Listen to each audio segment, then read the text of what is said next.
I rested my arms behind my head, skim reading the credits of a movie I'd just watched.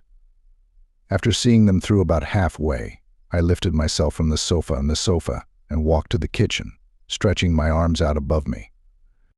I opened the fridge door and found a full cartoon of juice, so I sat down on the kitchen counter by the window, cracked open the lid, and took several long, noisy gulps. When I couldn't drink anymore, I gasped to let in new air and wiped my mouth on the back of my hand. My evenings were uneventful around this time in summer. It was 9:15 p.m. on a Saturday and July school was out for the holidays, and my parents had gone to visit my aunt and uncle who lived by the coast. They would still be gone for 2 more weeks. I declined the invitation to join them. I didn't dislike the place or my relatives, but we usually stayed there so long that I'd miss most of summer break, and I'd truthfully rather spend it with my friends in town.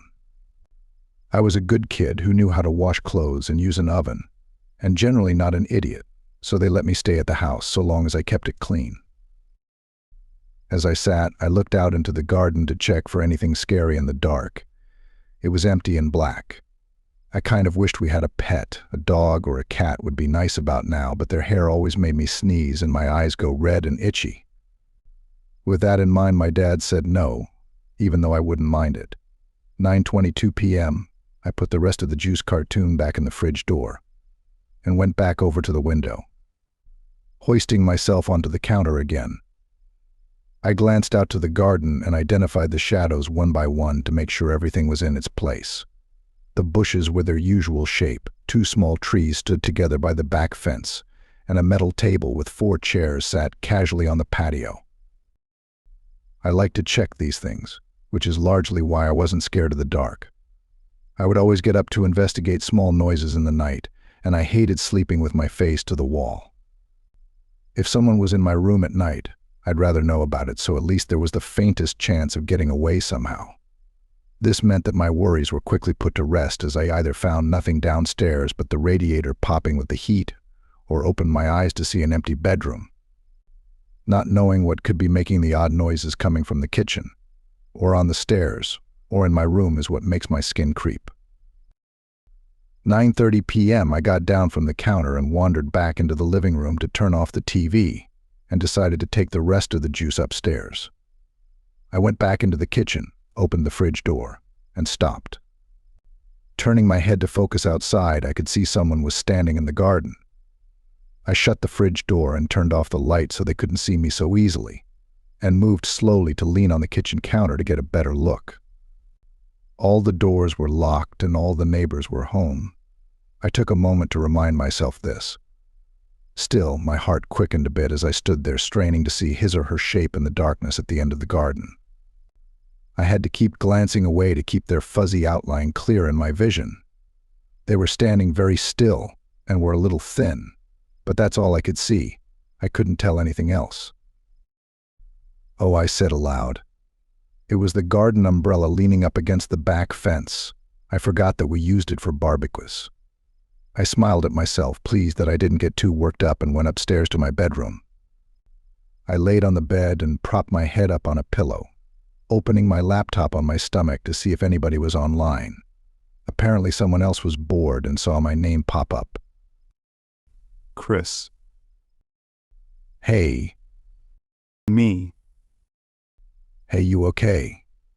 You okay?" Chris. "Yeah, bored. Are your parents still away?" Me. "On for a couple more weeks." Chris.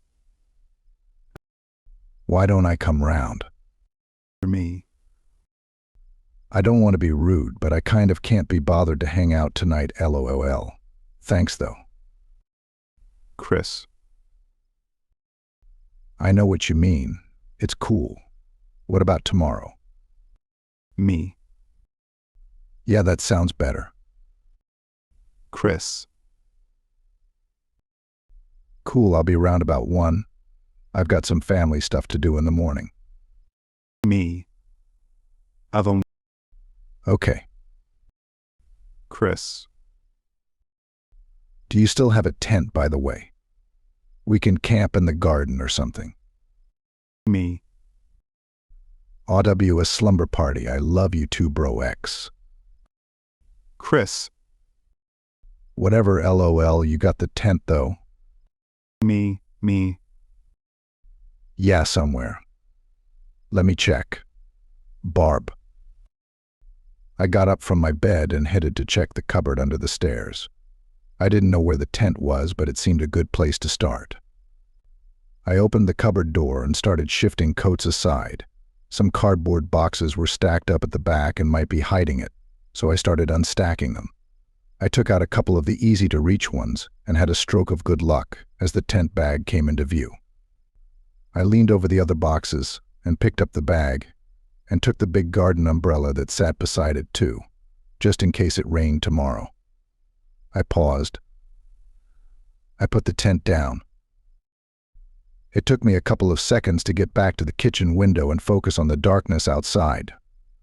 My eyes weren't yet adjusted to the dark, so I couldn't see all the way to the back fence. Turning off the kitchen light, I leaned on the counter and continued staring at the same point. The other garden features began to fade into view one by one, fitting my previous mental image. I wasn't sure what I wanted to see. The darkness gave way to the familiar forms I knew, but after a while I was certain there still stood a figure against the back garden fence. It hadn't moved. I stood there for 15 minutes looking at it. I couldn't tell its shape properly, but it did look like someone standing there. I decided it wasn't a threat. I thought if I was in any real danger, I would have been a lot more worried by now. That thought kept me calm. But I also wanted to find out what it was. I couldn't stand there forever. I jogged upstairs, picked up my laptop, and brought it down with me to the counter. Me. Could you come round now? Chris. Oh? Me. Yeah, I think I can see something in my garden. Chris. What is it? An animal? Me. No, it's tall. I thought it was an umbrella. Chris. And now you're sure it isn't? Me. I don't know. I thought it was someone, but now I'm sure it's not a person. It just looks weird, and I don't think it was there before. Chris. Hid. Before when? Me. Me. I don't know. Earlier today, maybe? I can't remember. Chris. Are you scared? Oh, me. I'd feel better if someone else was here. Chris. Well, I did offer to come round, and I am bored. Me. So, yeah? Chris. Yeah, I'll come soon. Me. Cool, thanks. Use the front gate. I sat there watching the black shape lean against the fence for another 10 minutes. Eventually, the doorbell rang. I opened it, and Chris ran in, and Bear hugged me. It's been too long, Chris mock cried. Yeah, it must have been a whole day, I retorted, smiling. The torment, he replied, pretending to ignore me. Look, come over here, I said, pushing him off and walking to the kitchen. I switched off the light and pointed in the figure's direction. Look. Give me a sec, said Chris. I can't see properly. A minute later, he noticed. That black thing. Yeah. We both stood there looking at it for a while. I half expected it to be gone when he looked. He leaned over the counter. It's just a big plant or plank of wood or something. Let's go watch TV. Will you check with me to make sure? I asked. Do you have a torch? He returned. No, I admitted. Well, we could check if we keep the kitchen light on and open the back door a little, he offered. I thought for a second and agreed, but said we should stay right by the house. We slipped on our trainers and opened the back door. Stepping onto the patio, I felt the air was heavy and warm that night. Chris walked behind me. We stood very close to the door, peering at the back fence. Should we? I had just started to speak when he quickly stepped into the house again, still looking at the fence. What I asked following him in. I turned and realized that the figure was gone. It was obvious from the light coming from the back door that the fence and the rest of the garden was just as it always was. "Where is it?" Chris said. If it was leaning against the fence, it probably fell over into a bush or something. I tried to convince us both. We stared out for a few seconds longer and decided that we were too nervous to go and check. I don't usually give in to my night terrors, but now they were just beginning to click into my head. "Can you stay over for the night?" I asked Chris. Yeah, sure. It didn't sound like he really wanted to. He kept his eyes on the fence. We both went inside and locked the door before going up to my room. I got out a sleeping bag for Chris and drew the curtains without looking outside into the garden again. We talked about stupid stuff for a couple of hours to take our minds off the garden and fell asleep. In the morning, I found Chris's sleeping bag empty. I called out to Chris, and he said he was downstairs, so I threw on a t-shirt and went down. "Sleep well?" I asked. "Yeah, pretty well, but I kept thinking about the garden and stuff." "Hey, did you find that tent?" he returned. "Eerie, yeah," I answered, remembering that shape which I had forgotten about until now. Well, I was thinking about the camping thing and thought maybe we could bring the tent to my house. It would just make a change. I didn't have to ask him why. I wasn't too keen on staying in my garden after last night. Wait, last night. Come to think of it, the sun was up and I wanted to check the garden while it wasn't pitch black. I asked Chris, and he hesitantly agreed. We put on our trainers and stepped out into the garden. I don't know what we were so worried about. It was bright and colorful. The plants and bushes around the edges of the garden smelled good, and there was a bird in one of the small trees singing out for its mate somewhere. We walked to the back fence to find nothing out of place, and looked over the bushes in front of the paneling to check if anything lay behind them. We found nothing. I walked around the edge of the whole garden once more, while Chris tried whistling to the bird. It cocked its head from side to side, trying to figure him out. It was a warm day, perfect for camping that evening, I decided. We talked as we filled a couple of rucksacks with sleeping bags and some food from the kitchen. We didn't want to set up a fire, so we packed some tinned hot dogs, bread, a packet of tomatoes, and chocolate, as well as some bottles of water. "There's a forest just next to my house, which is actually pretty good." Chris explained. "Our garden backs onto the edge of it. I stayed in a tent there once with my dad for my first little camping trip when I was like 7.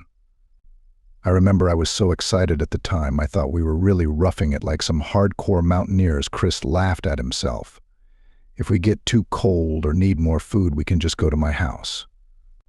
My parents are out, so we'll have free run of the place anyway." "Yours are away too?" I questioned. "It's their anniversary, so they're out for the night," he explained. "They're staying in a hotel the next town over. They'll be back in the morning. Apparently leaving your kids behind was in fashion this summer." At about noon, we left my house with the 2 rucksacks, a sleeping bag for each of us, and the tent, and made our way to Chris's house. It was fairly close by, and a part of the same pleasant neighborhood. We talked and joked a lot, walking side by side, nodding and greeting a couple of familiar neighbors as we went. It was a crazy nice day. The sun was almost too much.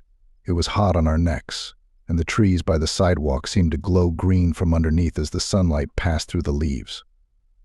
A sprinkler offered us some water as we walked by one house, and it felt good on my hot arms. I was already sweating by the time we got to Chris's place. We hadn't been walking for more than 20 minutes.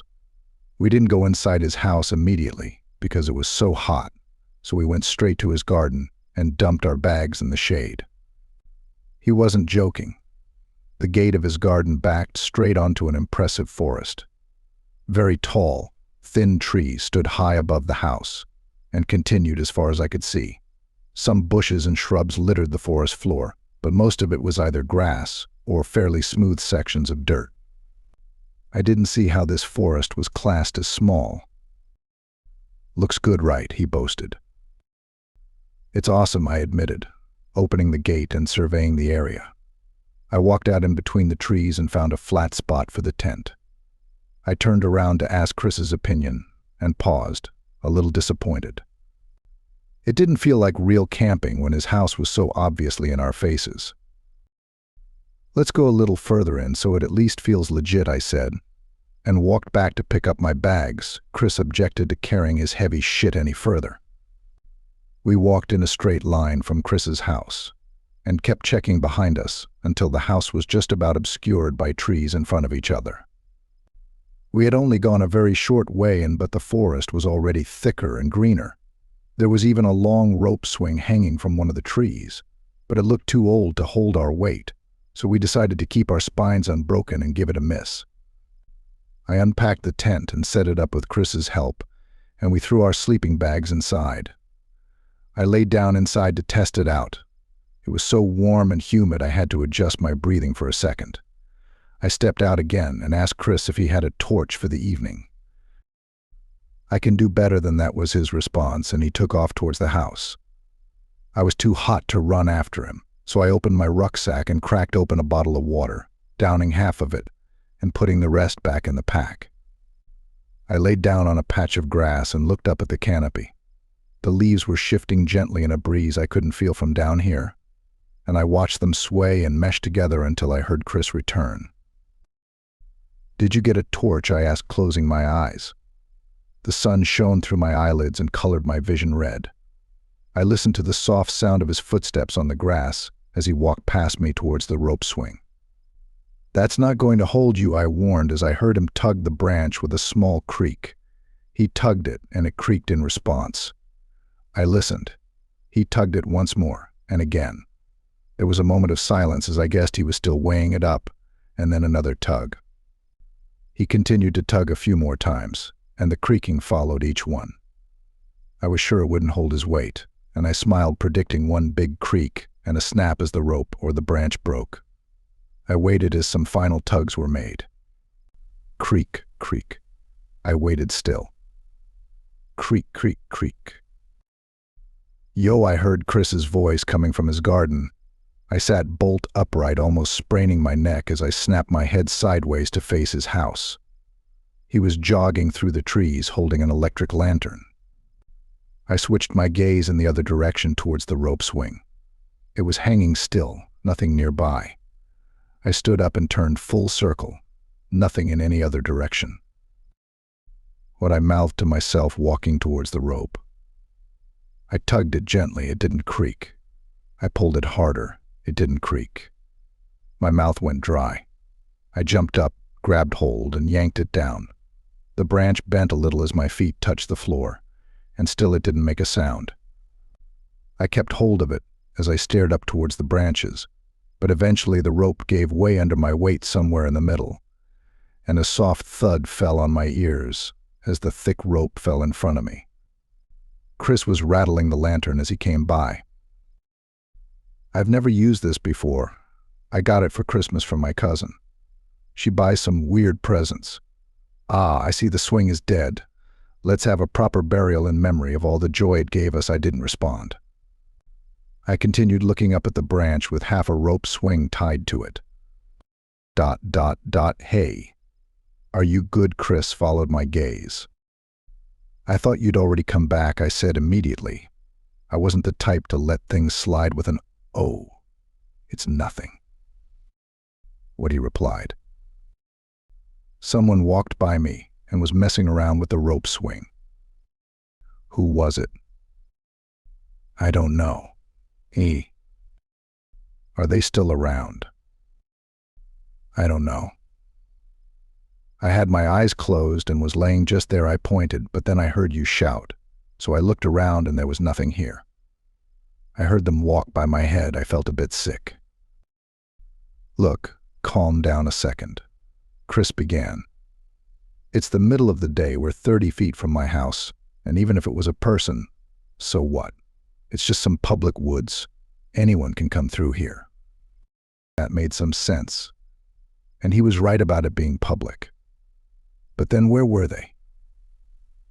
I glanced around one more time, however the trees quickly layered up, and I couldn't see far at all.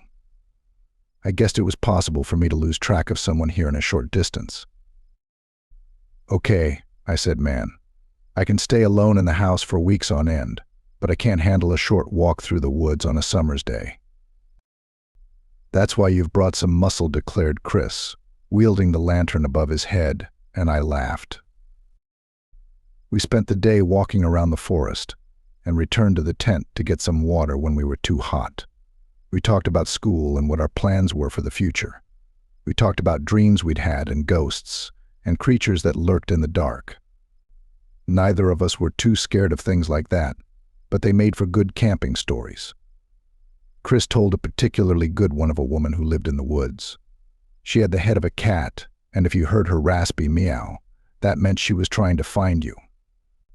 If she stopped meowing, it signified you were found, and she was quickly making her way towards you. It made my skin crawl a little, and we stopped telling stories soon after that. The light of day eventually faded, and it was getting hard to see, so we headed back to the tent for the night.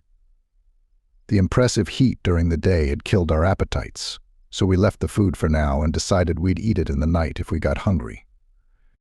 Chris hung the electric lantern at the front of the tent, flicking it on as he did so. It was surprisingly bright and spilled a yellow light onto the ground and onto the trees that faced us. The warm glow looked dramatic, but whatever was beyond the light was hidden in blackness. Our immediate area was clear, but after a few paces the light seemed to stop dead. It looked weird. Chris ducked under the tent opening and I followed him. The sleeping bags looked inviting as the heat from earlier had gone, and it was too cold for shirts and shorts. We got inside and took the lantern with us. "Can you hear meowing?" I said, my head tilted as I strained to hear.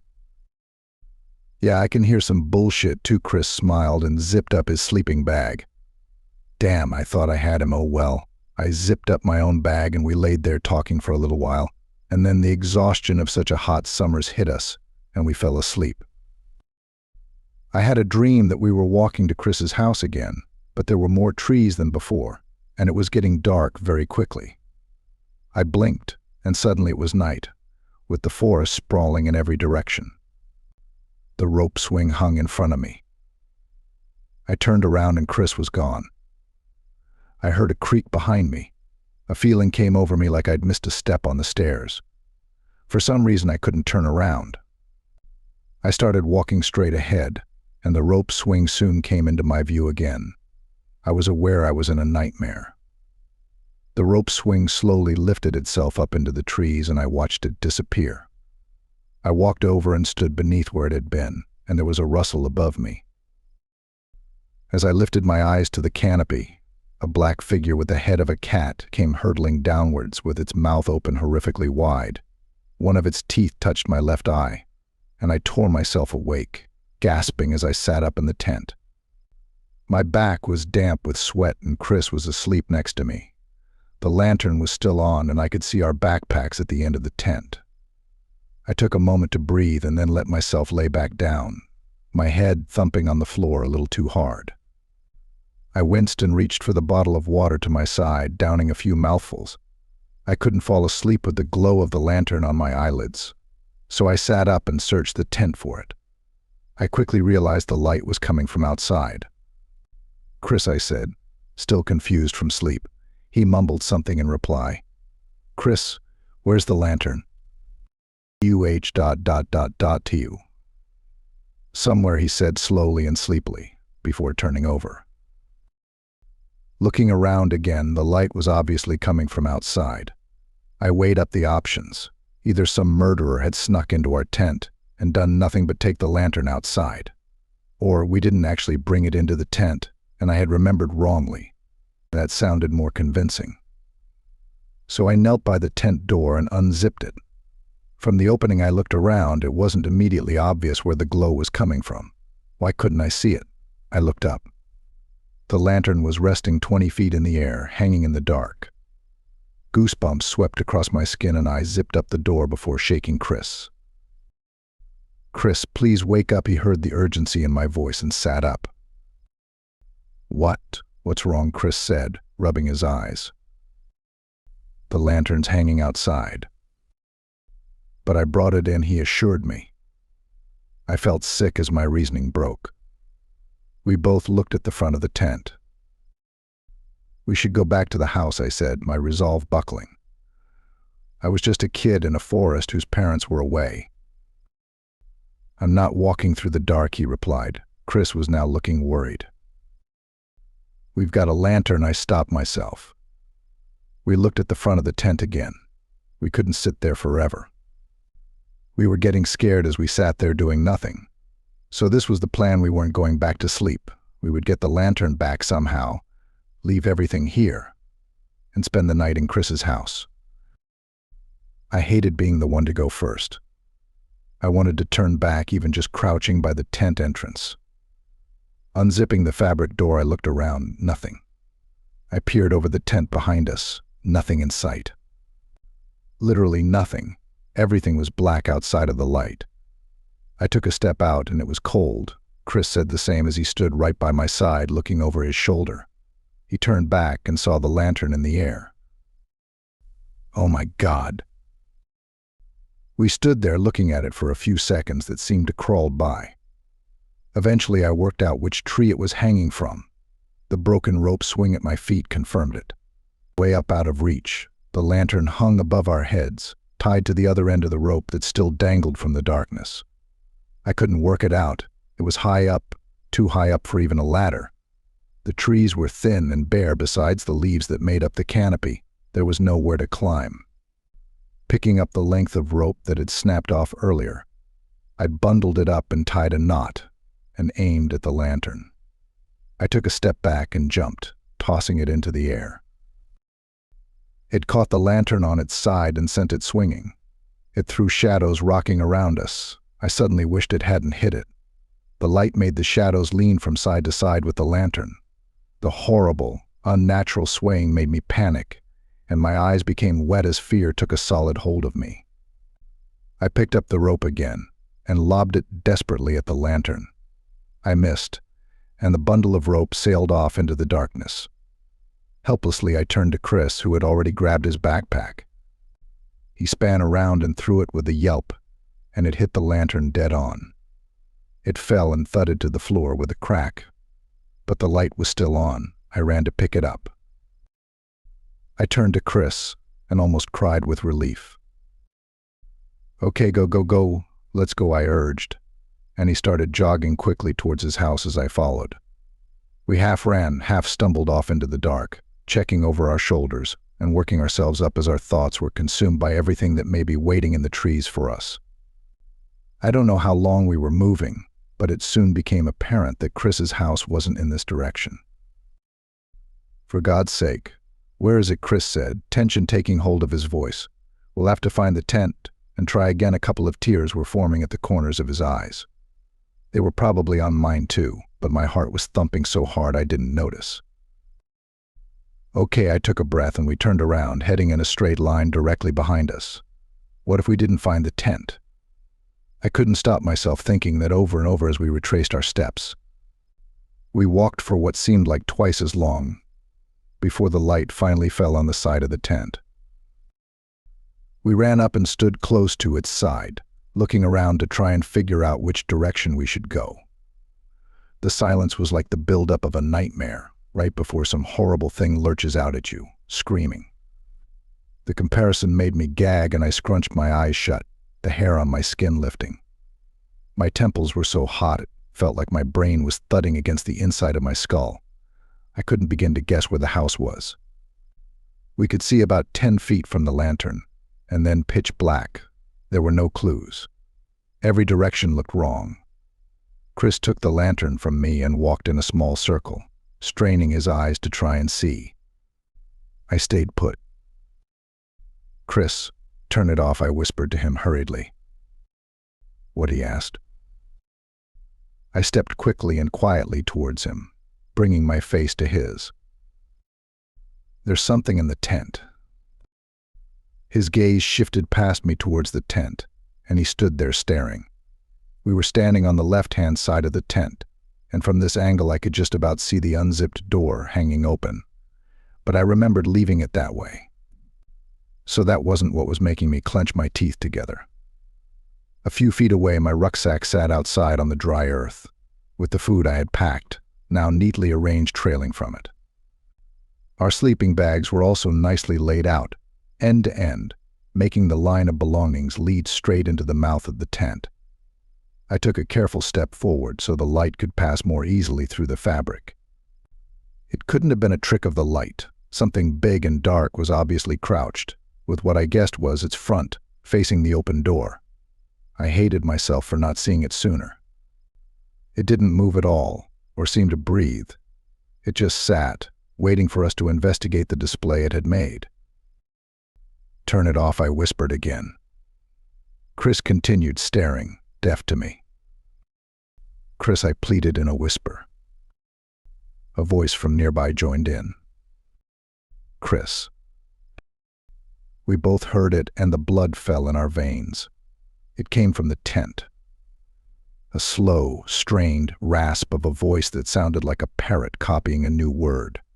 The sound clicked across my skin and crept into my ears. The light flicked off with a click that was too loud. Chris grabbed my shoulder, and I clenched my fists closed, painfully tight. We stood there in complete darkness. I didn't want to move, and I didn't want to stay. My brain fought for control as my legs waited for a decision, rooted in place. We breathed shallow, quiet breaths, blackness pressing on our eyes like water. Sweat ran down my neck. I couldn't see the tent. "Chris," as something said, "turn it off." My stomach flipped inside out as the thing in the tent played with my words.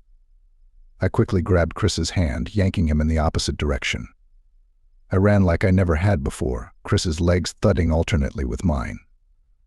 The sprint continued for about a minute. We lost ourselves as we ran through absolute darkness. I forgot where we were, and I couldn't see what was in front of my face. I ran head-on into a tree, and my forehead struck its side with a sickening, hollow knock. Sparks lit up inside my eyes as I chalked back the pain. It hurt so much I couldn't breath. Chris tried to pull me on, but I buckled to the floor on my knees and threw up. As I collapsed onto my back, my head went numb. Chris lifted me up. "Please don't stop, please. Please," he begged. I couldn't reply. "Please, please keep going." I forced my legs to take my weight as I locked my knees upright, leaning on Chris. My body felt empty, and a little blood rolled down my forehead and into my brow. I wiped it away as I tried to grasp the situation again, but the pain was too much. "Wait. I can't," I begged. Just wait. We stood together in the inky woods, but we could have been anywhere. I couldn't see Chris as he huddled next to me. It didn't feel like darkness. It felt like someone had wrapped my head in a blanket. Neither of us said a word as we waited, but our breathing was loud, and I wondered from what distance it could be heard. Reality began to return to me, and the pain was now just about bearable. I straightened up, grasping at what was happening. The pins of fear sank into me a second time, and I started counting in my head. 1 minute passed without any sound in the world. The wind was dead, and the birds might be too. Another minute went by. I continued counting. 3 minutes. We were still alone. Was it even looking for us? I reached for Chris's arm in the dark. He jumped when I touched it, but I steadied him with the other. He was still holding the lantern. Good. We had light on our side. Now, if only we could use it. I went over the events hurriedly in my mind. The lantern was hanging from a tree. We got out of the tent, then couldn't find our way home. By the time we returned to the tent, something was in it. But then why did it take the lantern and do nothing while we slept? If it was sheer luck that we were alone when we were trying to get the lantern, I wondered just how small the possibility was of us getting a second chance. I stayed silent for a moment, and then whispered as best I could. "Chris, we need to turn on the lantern. We need to fucking get away from here. We can make a run for your house, but we need to see." "No, please, we have to stay here," Chris tried to whisper too. "We can wait for morning if we have to. You can't turn it on." I could hear in his voice that a sob was breaking through. Just keep quiet." "You fucking have to." Please, I parted my lips to try again, but as I did, I heard something. A very faint clicking sound from somewhere in the dark. It was almost inaudible, but it was there. An irregular, stuttering, clicking sound. It sounded fingernails on a wooden table. And it was moving. It came from in front of us, I was sure of it. A steady click, clack, click filled my ears as we tried gauge the distance. It was drawing closer. Click, click, clack, it stopped. I was glad for the first time in my life that I couldn't see what was waiting in the dark. Perhaps that meant we were also hidden. As my thoughts fired off in every direction, I gave the thing in the darkness the image of the cat-headed woman, and it terrified me. I was just waiting to hear that meow. But my ears were met with something else. "Chris," I tensed my throat and tried not to cry. "Chris." It said his name twice, and I cupped my hand over my mouth. The horrible, scraping dialogue sounded a few steps away. The words were said oddly, with no meaning behind them. They were just sounds that this thing had picked up and was now using them to catch us out in the dark. Chris let go off my hand, and I heard his foot plant softly on the grass behind him as he prepared to run. "Don't you dare," I tried to project into his mind. "Don't you make a sound." "Chris. Please." It sounded so wrong, drawn out like a door slowly opening. Chris let out a whimper as it called him. I froze and waited for something, anything to happen. There was a long silence and I held my breath for as long as I could. I couldn't wait anymore. Very slowly I reached out to Chris and put my hand on his shoulder, and very carefully we both lifted our feet and managed to step without making a sound. We backstepped away from the voice and didn't stop moving, but ever so carefully. So slowly. I didn't care how long it would take us to get somewhere. If it took us an hour every step, we were going to get out. Chris backed into a tree and gasped audibly. The clicking started up immediately. Click, click, clack, clack, click. It rolled on, consistently moving towards us. I didn't know what to do. All I could think of was to screw my eyes shut and try not to scream. As we stood there, the clicking came to a stop an arm's length away from where we stood. Silence. "Chris's. Turn it on. Please." Fear took over. Chris switched on the light and tore off in the other direction without looking behind him.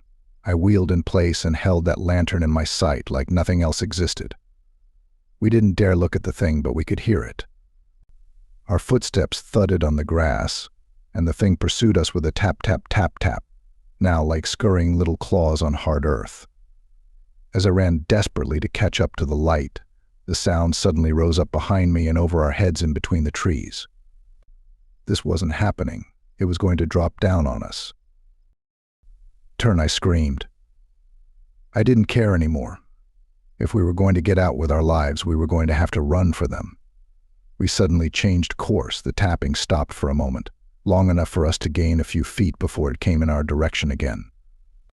My legs were cramping horribly and Chris was gasping hard. We couldn't keep this up. Where were we? I saw the light from the lantern come to an abrupt halt up ahead. I didn't have time to stop and braced myself to thump into Chris, but the light passed beneath my feet. He had dropped the lantern. I turned my head and watched it recede into the darkness. It was immediately too far for me to go back. The thing would be on me in a second. "Chris," I was crying and swiping tears from my cheeks as I ran, preparing for my face to connect with a tree at any moment. "Keep going," I heard Chris from up ahead. There's a light. My vision was bleary from tears, but could see it. An orange glow hanging in the air in the distance. Another one? What was happening? I wanted to scream at him to avoid it, but I realized it was a street light. My legs felt like I was running through water, but I pushed them harder with a goal in sight. Gradually and painfully the light drew closer, as did the clicking. This thing could move like nothing I knew. I saw Chris's figure pass underneath the street light and then he was gone again. "Don't stop," I yelled as I approached the edge of the forest, and my legs adjusted as the forest floor gave way to solid footing. I could see a row of more streetlights leading off to the right, and Chris's figure was passing regularly underneath each. When I was sure I was completely out of the trees, I didn't stop. I ran under several more street lights, putting as much distance as I could manage between us and the edge of the woods. I realized after a while that the clicking had stopped. I needed to see we were okay. I turned my head and looked back along the row of lights, keeping my gaze on the first light. My pace slowed as the pain in my head and legs came back. There was silence once more, and the lights revealed an empty pathway. I jogged on and kept my eyes on the glow, expecting to see something at any minute. But it lit up nothing but concrete and the edge of the road. Is it there? The question pulsed in my mind over and over. As I turned my head to continue catching up to Chris, I caught sight of something pass under the first street light. An almighty shock went through me as my fears were confirmed. I let out a cry and picked up the pace once more, sprinting between the lights. The image was burned into my mind. I hardly caught a glimpse of the thing, but it was white and massive. It almost brushed the street light as it went under it. It had a long, upright body full of kinks, like it had just unfolded itself, and that's all I was able to tell. It must have had a face and limbs, but I didn't have time to see. I didn't look again. The path gave way to more lights, and soon I could see the glow of windows in some houses either side of the road. I recognized where we were, close to my house by some miracle. A little further, and we would be there. My house, I yelled, and Chris listened, turning left onto a side street and dashing down. With panic on my side, I reached the turning and looked down the road to see Chris jumping the fence into my garden. "Hurry up," I heard him scream. Reaching the fence, I planted my hands on top, hoisting myself over and shredding my elbows in the process. My ankles stung as I thudded into the garden and sprinted towards the kitchen door. Chris stepped aside, gasping for air as I fumbled the key into the lock and wrenched it sideways. We both flew into the kitchen and slammed the door behind us. I locked it from the inside, and we both sprinted upstairs into the bathroom, locking it behind us. What was that I managed to say in a panicked whisper, wondering if it would get in? "Did you see it?" No. Chris crouched under the window, letting tears roll. Shit. It was so tall, it was I couldn't. "Don't tell me." Chris cut me off. I mulled it over again and again as we sat there. Minutes slowly ticked by into hours. My head was fizzing all the while, and I could still hear its voice, that disgusting voice. My elbows and forearms were sticky with blood, and we both looked at the floor, the occasional sob coming from the two of us. Our hearts banged in our chests, and we spent the night that way. Light streamed in from the window, but we didn't unlock the bathroom door until noon. We crept downstairs. The kitchen door was still locked and nothing was in the house. I looked out of the living room window. Another perfect day. No people walked by, but the sprinklers were on and I could hear birds again. It helped to calm our nerves. "That tent can stay there," I said at last. "Yeah," Chris agreed. We stayed in the living room with the TV off all day. We didn't know what to do, and talked about if we should call the police or something. The day crawled by as we tried to rake our thoughts together and think of what to do next. But all that went through my mind was what had just happened, not what we should be doing. By the time it was dark at about 9 p.m., the phone rang. It was Chris's parents asking if I had seen him, as they were getting worried. They had just got back from out of town. I let them know he was okay and asked if they could come and pick us both up from my house because something had happened. They wanted to know what, but I said we'd both tell them when they get here. They said they'd be here soon. Relief washed over us as adults were on their way to make everything all right. They would believe us. We didn't lie about these things. Even if they were skeptical, they'd at least believe that some dangerous animal was in the forest, and that was good enough for us. I went into the kitchen to get some juice from the fridge and realized I hadn't had a drink all day. I could hear water dripping in the sink, so I turned the faucet tighter and glugged some juice. As I headed towards the living room, the water started to tap again. I flicked the light on and realized it wasn't coming from the sink, or anywhere in the room for that matter. It sounded like it was coming from further away. I looked out into the garden and could just about see a fuzzy, tall silhouette leaning up against the back fence in the dark. Actually, the tapping sounded more like clicking. The figure slowly moved away from the fence and clicked across the grass towards the house. That's the end of the story. If you have hooked up till here and enjoyed the story, then hit like button and share your reviews and comment. Also show your support by subscribing to our channel.